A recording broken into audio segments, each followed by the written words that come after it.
안녕하십니까. 고려대학교 교수 최만수입니다. 이번 편에는 지난 편에 이어서 퀀텀 오라클의 정의를 살펴보도록 하겠습니다. 우선 퀀텀 오라클의 정의를 보기 전에 클래시컬 오라클 잠시 복습을 하고 넘어가겠습니다. 클래시컬 오라클은 이와 같이 일상생활에서는 함수에 해당됩니다. 근데 계산 알고리즘적으로는 블랙박스에 해당되죠. 그런데 이걸 지금 인풋 수와 아웃풋 비수의 수가 다른 거에서 볼 수 있듯이 일반적으로 이 함수는 역함수가 존재하지 않죠. 역함수가 존재하지 않기 때문에 퀀텀 컴퓨터에서 사용하는 유니터리 오퍼레이터로 바꾸기가 어렵습니다. 그래서 유니터리 오퍼레이터를 확장하기 위해서 우선 지난 편에서 이렇게 확장을 했습니다. 여기 인풋의 아웃풋 비트만큼 늘리고 아웃풋의 또 인풋 빛만큼의 늘려서 이렇게 리버서블 버전을 만들었습니다. 얘를 다시 한번 보고 넘어가겠습니다. 이렇게 인풋 빛의 개수가 3개, 아웃풋 빛의 개수가 2개인 경우를 했는데, 그러니까 십진법 숫자를 이용을 해서 함수를 이렇게 정의를 한 경우를 다시 한번 보도록 하죠. 클래시컬 오라클은 이렇게 오라클이라는 함수를 써서 정의를 해놓으면 함수를 그대로 사용할 수도 물론 있지만 그런 경우에는 이 함수를 이진법으로 정의를 했는지 십진법으로 정의를 했는지 그걸 추적을 해야 됩니다.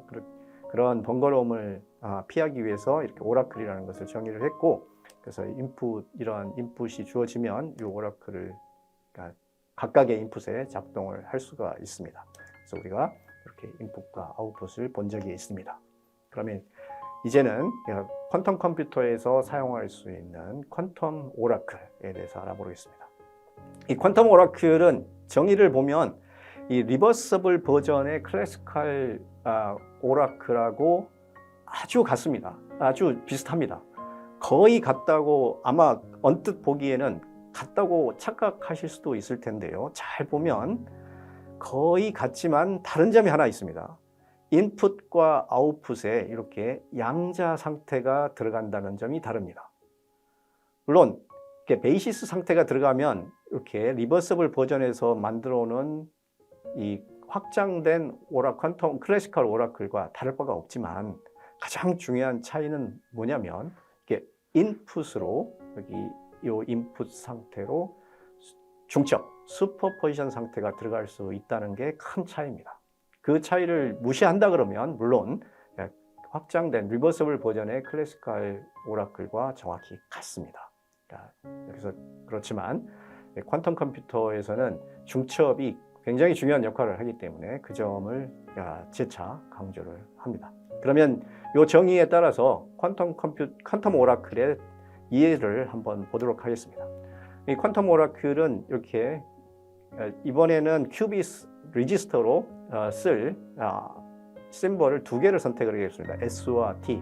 왜 이렇게 2개를 사용을 하냐면 여기에서 볼 수 있듯이 이렇게 그러니까 컨트롤 레지스터가 있고 요 타겟 레지스터 혹은 네이티브 레지스터가 있고 엔실러 레지스터가 있죠. 그래서 2개를 꼭 그럴 필요는 없지만 2개를 이제 좀 더 명확하게 개념적으로 구별하기 위해서 2개를 따로 이렇게 사용을 하겠습니다. 그러면 지금 이 경우에는 컨트롤 혹은 네이티브 레지스터로 S1, S2, S3라는 3개의 이렇게 이 큐빗이 들어있고 그 다음에 타겟 레지스터 혹은 엔실러 레지스터로 T1, T2가 사용되고 있습니다.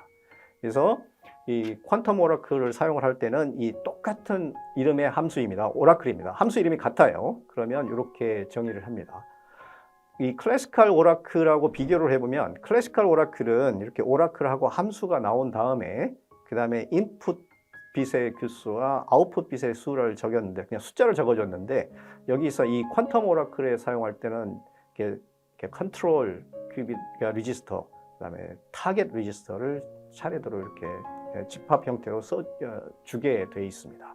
그러면 이 같은 이름이지만 Q3는 2개를 달리 인식을 해서 이렇게 퀀텀 레지스터가 들어오면 이거는 퀀텀 오라클이구나 하고 인식을 합니다. 자, 그래서 이걸 이용을 해서 이 정의를 한 것을 이 서킷 형태로 표시를 하고 싶으면 이 퀀텀 서킷이라는 함수를 사용하면 됩니다. 지금까지 우리가 지난 편들에서도 이 퀀텀 서킷의 예를 많이 봤었죠. 그래서 이 퀀텀 오라클을 이 퀀텀 서킷에 넣어주면 이렇게 이와 같은 형태로 표시를 해줍니다. 여기 그래서 인풋 여기 인풋의 이게 베이시스 상태, 비트 값을 함수 값으로 계산을 한 다음에 그것을 이 타겟 큐빗의 작동을 함수 값을 이렇게 이진법 더하기로 해주게 됩니다. 자, 인풋과 아웃풋을 한번 살펴보도록 하겠습니다. 인풋을 이렇게 모든 가능한 인풋을 한번 나열을 해봤습니다. 그러니까 조금 더 보기 쉽게 이렇게 앞에는 컨트롤 레지스터의 상태, 뒤에는 타겟 레지스터의 상태를 이렇게 차례대로 구분을 해서 표시를 해봤습니다.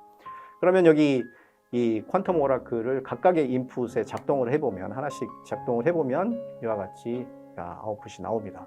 뭐 하도 이렇게 이게 지금 아웃풋이 굉장히 많아서 32개나 되니까 총 인풋과 아웃풋 총 합하면 5큐빗이니까 총 32개의 값이 나오게 되죠.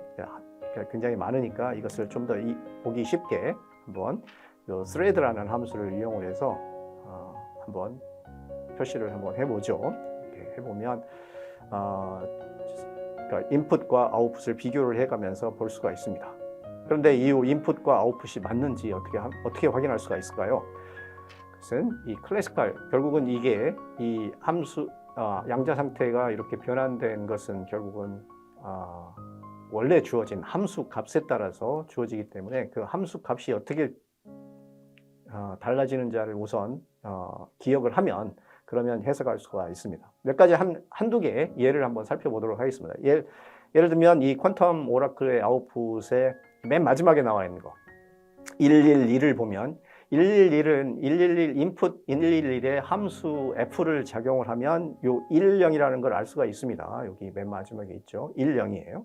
근데 요 110을 이렇게 타겟 큐빗의 11에다가 이렇게 각각의 비트와이스로 그러니까 해당되는 빗들의 이진법 더하기를 하면 되겠죠. 그래서 여기 1을 더하면 2가 되니까 0이 되죠. 그래서 0이 됐고 10을 더하면 1입니다. 그래서 1이 됐습니다.